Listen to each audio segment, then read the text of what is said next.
a natural death. Now, the issue which actually a lot of the traditional leadership inputs that we got, and even from the religious institutions, was the question of whether the two other existing black political formations are correct instrument to could replace the ANC, which is going to naturally die because it has lost its relevance, it has fulfilled its historical mission.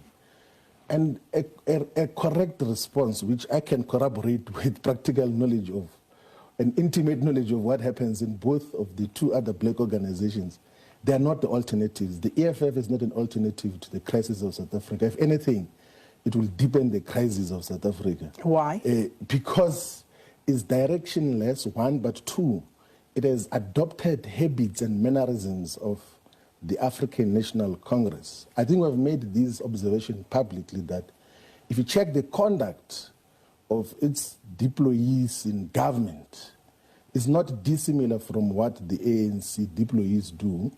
And I know this because when I was in the EFF, I was responsible for government or governance. So a lot of complaints would be brought about the conduct of those that are deployed in government. And whenever we'll intervene, there will be an organizational resolution to protect wrongdoing.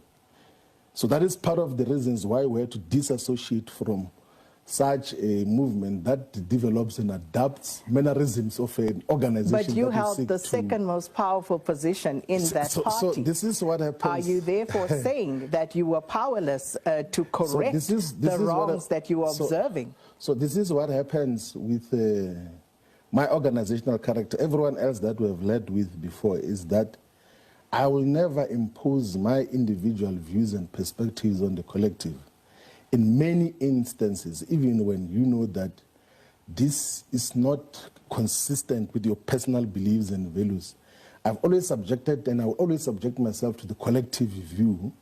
And I always teach about and preach democratic centralism because I believe it holds organizations together. So, but let me ask this. Let me ask this before you conclude. Oh, yeah, that's fine, sure.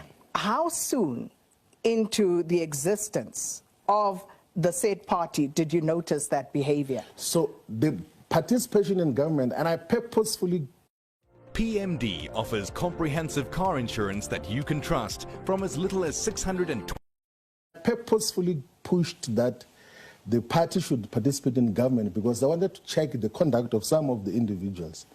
And you must remember that the participation in government happened, I think, from the last 3 years.